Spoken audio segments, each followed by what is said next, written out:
আপনারা কেমন আছেন? আলহামদুলিল্লাহ। দ্বিতীয় স্বাধীন দেশে আমি ভালো আছি। আপনারা এখন কোন দেশে আছেন? আপনারাও স্বাধীন দেশে আছেন। এই স্বাধীনতা এমনি এমনি আসেনি।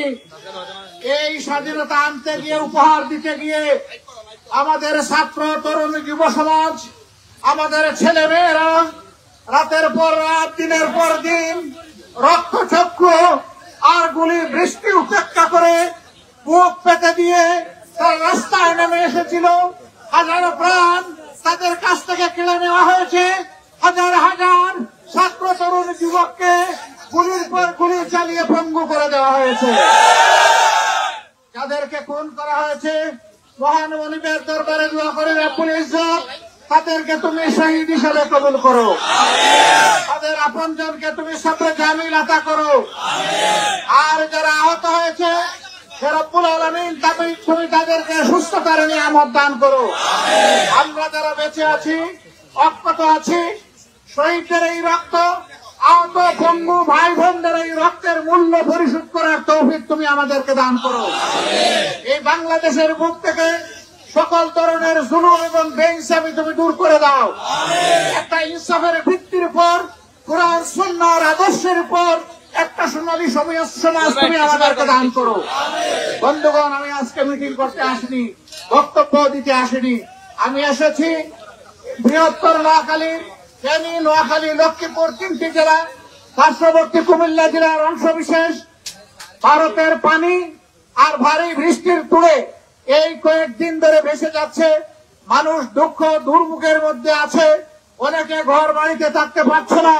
কুলের সন্তান নিয়ে কোথায় যাবে হন্য হয়ে উঠেছে। তাদেরকে এখন বড়ই প্রয়োজন একটু আদর, একটু ভালোবাসা, একটু যত্ন, একটু সাহায্যের হাত তাদের দিকে বাড়িয়ে দেওয়া। আমরা এসেছিলাম মূলত তাদের দুঃখ দুর্দশা দেখে তাদেরকে একটু সান্ত্বনা দেওয়ার জন্য। যাওয়ার পথে আপনাদেরকে এইখানে আমরা পেয়ে আনন্দিত। আমি আরেকবার আপনাদের প্রতি আহ্বান জানাতে চাই, আসুন আমাদের প্রিয় বাংলাদেশকে হাতে হাত মিলিয়ে জাতি, ধর্ম, বর্ণের ঊর্ধ্বে উঠে আমরা একটি সম্প্রীতির বাংলাদেশ গঠন করব ইনশাআল্লাহ। এখানে আর দুর্বলের উপর জালিমের অত্যাচার চলতে দেওয়া হবে না। এখানে আর দুর্নীতিবাজদেরকে সমাজের সাধারণ মানুষের সম্পদ লুণ্ঠন করতে দেওয়া হবে না। এখানে কোর্ট কাছারি আদালতকে দলীয় কার্যালয়ে পরিণত করতে দেওয়া হবে না। সংগ্রামী নোয়াখালীবাসী, আপনাদের মাধ্যমে আমি এই এলাকার সমস্ত জনগণকে, আমার ভাই বোনকে সালাম জানিয়ে, আপনাদের সকলের প্রতি শুভেচ্ছা জানিয়ে, মহান আল্লাহর দরবারে দোয়া করে, রব্বুল আলামিন তুমি তোমার আসমানকে থামাও আর তোমার জমিনকে এই এলাকার মানুষের জন্য তুমি কল্যাণকর করে দাও। যারা বন্যার দুর্দশাগ্রস্ত অবস্থায় যারা আছেন তাদেরকে আমি সহানুভূতি জানিয়ে এতটুকু কথা বলতে চাই, ভাই এবং বোনেরা, আপনাদের দুঃখ পুরোটা ছোঁয়া মেরে আমরা নিতে পারবো না, তবে আপনাদের সাথে আমরা দুঃখ ভাগাভাগি করতে এসেছি।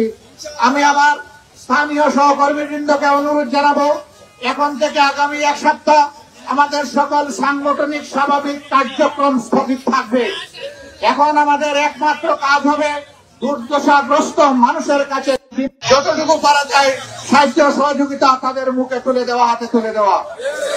আপনাদের সকলের প্রতি আহ্বান জানিয়ে, গোটা দেশবাসীর প্রতি আহ্বান জানিয়ে, পাশাপাশি সরকার এবং বিত্তবানদের প্রতি পতিত মানুষের পাশে দাঁড়ানোর আহ্বান জানিয়ে আমার বক্তব্য এখানে শেষ করছি। আল্লাহ হাফেজ। বাংলাদেশ জিন্দাবাদ। বাংলাদেশ জামাতে ইসলামী জিন্দাবাদ। আসসালামু আলাইকুম ওয়া রাহমাতুল্লাহি ওয়া বারাকাতুহু।